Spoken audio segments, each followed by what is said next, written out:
Hello everyone, आज हम class 9 के लिए वर्कशीट 35 कर रहे हैं और हम पढ़ रहे थे प्रायोगिक प्रायिकता के बारे में। तो आइए हम कुछ और क्वेश्चंस को करते हैं। यहाँ पर आपको फॉर्मूला दिया गया है PE, जो प्रायिकता के लिए होता है किसी इवेंट के लिए अभिप्रायों की संख्या जिनमें घटना घटी है और अभिप्रायों की कुल संख्या। अब हमें उदाहरण 1 दिया गया है और ये हमने NCERT बुक से लिया है। NCERT बुक में ये क्वेश्चन हमने किया है, फर्स्ट 5 क्वेश्चंस में ही है। 15 चैप्टर में 2400 परिवार चुने गए हैं जिनके वाहनों का स्तर लिखा गया है उनकी आय के साथ। परिवार की कितनी आय है और उनके वाहनों का स्तर लिख दिया गया है। सर्वेक्षण किया है, एक सर्वे किया है और उसको आपको इस तरह से लिख कर दिया है, टेबल की फॉर्म में उसको आपको लगाना है और फिर वो कहते हैं कि आपको उनकी प्रायिकता निकालनी है। इस तरह से आपको 5 पार्ट में यहाँ पे देखिए कैसे दिया गया है। मासिक आय जब 7,000 से कम दी गई है तो हर परिवार में जो है 0 जो वाहन वाले परिवार हैं, जहाँ कोई वाहन नहीं है, वो 10 हैं। 1 वाहन वाले कितने हैं? 160 परिवार हैं। 2 वाहन वाले कितने हैं? 25। 3 वाहन वाले 0। इसी तरह से ये आय दी गई हैं और उनके रिस्पॉन्स में आपको यहाँ पर ये दिए गए हैं उनके परिवारों की संख्या जिनमें 1, 2, 3 और हमारे 0 से 3 तक व्हीकल्स हैं या फिर वाहन हैं। अब यहाँ पर आपको जो फर्स्ट क्वेश्चन में फाइंड आउट करना है वो निकालना है। मान लीजिए एक परिवार चुना गया है, कोई भी एक परिवार को हम चुन लेते हैं। प्रायिकता ज्ञात करें जब आय 10,000 से 13,000 तक हो और केवल 2 वाहन हो। 10,000 से 13,000 में 2 वाहन वाले हमारे कितने परिवार हैं? 29 परिवार हैं। तो हमने लिख दिया कि हमारे पास इस अंतराल में वाहनों की संख्या कितनी है? 10,000 से 13,000 अंतराल में हमारे पास है 29 परिवार। और जब ये 29 परिवार हैं तो हमारी प्रायिकता E1 में आएगी। E1 इवेंट नाम देते हैं हम। 10,000 से 13,000 वालों को E1 नाम दिया हमने और वो क्या हो गया? 29/2400। 2400 हमारे कुल परिवार थे। तो इस तरह से हमारे ये प्रायिकता फाइंड आउट हो जाएगी। सेकंड पूछता है जब रुपये 16,000 से आपको 16,000 या इससे अधिक आय हो, 16,000 या इससे अधिक आय वाले वाहन कितने? केवल 1 वाहन हो। ऐसे परिवार हमारे पास कितने हैं? 579 हैं। तो यहाँ पर E2 हम इस प्रायिकता को नाम देंगे, जो E2 है। इसी तरह E2 क्या हो जाएगा? प्रतिमाह 16,000 या उससे अधिक जहाँ केवल 1 वाहन हो। ऐसे परिवार में से अगर परिवार चुना जाए, जो हमने एक परिवार चुना है, तो वो कितने परिवारों की संख्या होगी? वो होगा 579 और PE2 हमारे पास क्या आ जाएगा? 579/2400 193/800 हमारा आ जाएगा आंसर। अब यहाँ पर E3 हमने लिया। अगला इवेंट जो 7,000 से प्रति माह कमाते हैं, ये हमारे पास है और वाहनों की संख्या नहीं है, कोई वाहन नहीं है उनके पास। ऐसे परिवार 10 परिवार हैं। तो 10/2400 हमारा प्रायिकता निकल आएगी। अब E4 हमने इवेंट लिया है 13,000 से 16,000 के अंतराल वाले और 13,000 से 16 अंतराल के कितने हैं? 25 परिवार हैं जिनके पास 2 से अधिक वाहन हैं। देखिए 13,000 से 16,000 में 2 से अधिक वाहन वाले कितने परिवार हैं? 2 से अधिक वाले, ये 2 वाले तो आएंगे नहीं, तो 2 से अधिक कितना होगा? 25।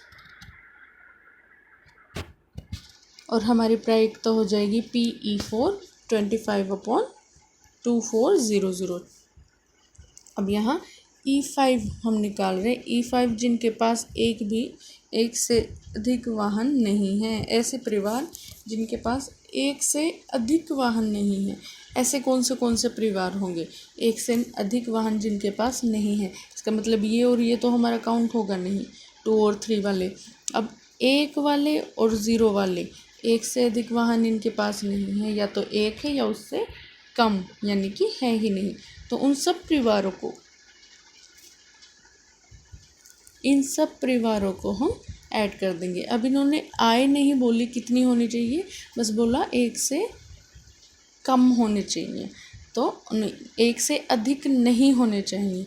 तो उन सब हमें जो डाटा दिया गया है, सारे डाटा को हम ऐड कर देंगे, वो 2062 आएगा, और उसे हम 2400 से डिवाइड कर देंगे हमारी प्रोबेबिलिटी PE5 या फिर प्रायिकता E5 के लिए हम फाइंड आउट कर लेंगे।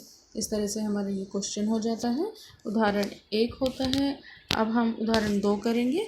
यहाँ लिखा है कि बीजों के 5 थैलों में से हर एक थैले में 50 बीज निकालकर अंकुरित किए गए।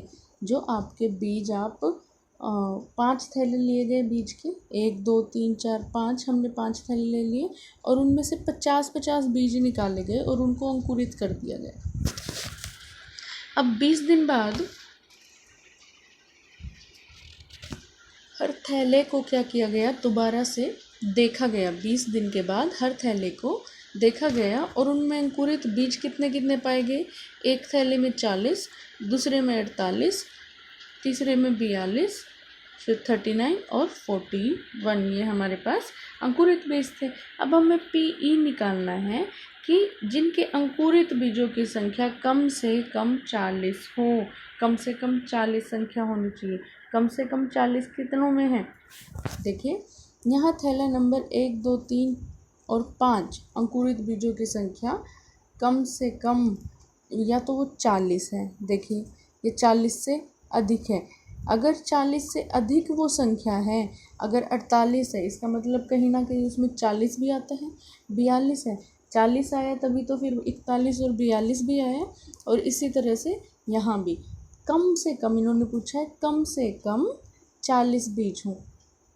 तो ऐसे हमारे पास 4 थैले बनते हैं, 1 2 3 और 5।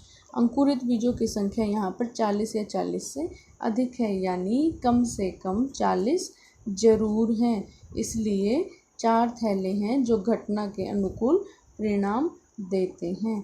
तो हम क्या करेंगे, PE निकाल लेंगे। PE 40 या 40 से कम, इवेंट की जगह आप लिख भी सकते हैं 40 से, क्या लिख सकते हैं कि कम से कम 40 हो,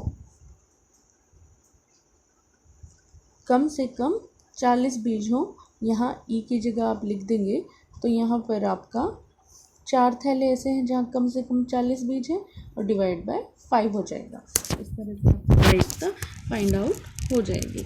अब आपके पास एक क्रियाकलाप दिया गया है कि अपने आसपास रहने वाले परिवारों, रिश्तेदारों, जानकारों में जो भी आपके आस पड़ोस में हैं, उनसे आपको एक तालिका बनानी है, उम्र की तालिका बनानी है कि उनकी संख्या उनकी उम्र के साथ तालिका में लिखो। अब 25 साल से कम उम्र वाले चश्मा पहनने वाले, आपको ये तालिका किनकी बनानी है, उनकी बनानी जो चश्मा लगाते हैं। देखिए परिवारों के लोगों में से जो लोग चश्मा पहनते हैं उनकी संख्या उम्र के साथ लिखनी है और 25 से कम उम्र के जो होंगे उनकी प्रायिकता निकालनी है। तो हमने एक डाटा रैंडमली लिख लिया है। यहाँ पर हमारे पास 15, 20, 17, 25, 28, हमने 10 लोगों का डाटा लिखा है और जो चश्मे लगाते हैं। अभी इनको हमने अरेंज करना है टेबल में। हम संख्या लिखेंगे, फिर उम्र और फिर चश्मा पहनने वालों की संख्या क्या है। यहाँ पर 8 संख्याएं बनती हैं। जो 15 उम्र का है वो 1 है, 17 उम्र का 1 है, 20 उम्र का देखिए डाटा में कितना है, 1 है, 25 उम्र का भी 1 है हमारे पास, 28 का 1 है, 30 के 2 हमारे पास पर्सन है और 40 का 1 और 42 के भी 2 पर्सन हैं जो चश्मा लगाते हैं। लेकिन ये हमारे कुल व्यक्ति हुए कितने, 10। लेकिन हमें निकालना क्या है, प्रायिकता निकालनी है 25 से कम उम्र वाले। 25 से कम उम्र वाले जो चश्मा लगाते हैं वो कितने हुए, हमारे पास 3 हुए। और अब हम प्रायिकता निकाल देंगे कि 25 से कम उम्र वाले प्रायिकता क्या होगी, इक्वल टू प्रायिकता 25 से कम उम्र वाले वो कितने हैं 3/10, 0.3 हमारी प्रायिकता आ जाएगी। जब कुल गेंद हमारे पास, अब आपका क्वेश्चन नंबर 1 क्या दिया गया है, क्वेश्चन नंबर 1 में कहता है कि एक क्रिकेट मैच में एक बल्लेबाज ने 40 गेंदों पर 8 चौके लगाए हैं। 40 गेंदों पर 8 चौके लगाए। अब चौका ना लगाने की घटना की प्रायिकता आपको निकालनी है।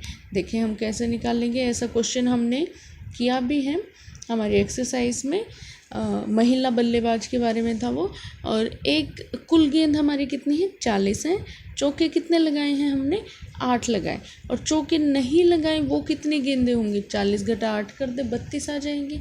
प्रायिकता चौके नहीं लगाने की निकालनी है तो वो कितना होगा 32/40 हमारा हो जाएगा। 32 जो कि चौके नहीं लगाए और 40 जो हमारी टोटल या कुल गेंद है और वो निकल कर आएगा 0.8। इस तरह से हमारा ये क्वेश्चन होगा। अब सेकंड क्वेश्चन हमसे जो पूछा गया है उसमें कहा गया है उदाहरण जो आपका 2 दी गई है, इसमें जो तालिका है थैला वाली, थैले में जो अंकुरित बीज हैं उस थैले की प्रायिकता ज्ञात करें जिनमें अंकुरित बीजों की संख्या 40 से ज़्यादा हो। यहाँ पर क्या बोला था, कम से कम 40 होने चाहिए। कम से कम 40 वाले हमारे पास 4 बैग बनते थे, लेकिन अब बोला है कि 40 से ज़्यादा हो। और 40 से ज़्यादा यहाँ पर कितने बन रहे हैं 40 से ज़्यादा 2, 3 और 5 बैग, इनमें 3 बैग में बन रहे हैं। और 49 हो, जहाँ पर 49 हो, 49 तो यहाँ पर है ही नहीं तो वो 0 हो जाएगा। देखें हम कैसे सॉल्व करेंगे क्वेश्चन को। कुल बैग हमारे पास कितने हैं 5 हैं, हम जानते हैं। अब कुल बैग जिनमें 40 से अधिक बीज अंकुरित हुए वो कितने हैं 3 बैग हैं, अभी हमने तालिका में देखा था। और 40 से ज़्यादा हो उनकी प्रायिकता अगर हम निकालें तो 3/5 जो कि कुल बैग हैं, ये हमारी प्रायिकता होगी। और कुल बैग जिनमें 49 बीज अंकुरित हैं, ऐसे तो 0 बैग हैं, तो प्रायिकता क्या हो जाएगी 49 बीज अंकुरित हों 0/5 हमारे पास हो जाएगी। तो इस तरह से हमारे ये तो वर्कशीट नंबर 35 जो है कंप्लीट होती है। और आप लोगों को आई होप समझ आया होगा। और NCERT बुक में से भी आपके ये क्वेश्चंस हैं, आप अपनी NCERT बुक की एक्सरसाइज नंबर 15.1 उठाएं और उसको सॉल्व करें। प्रैक्टिस से जो मैथ्स इजी हो जाता है। So keep practicing and like, share and subscribe. Thank you.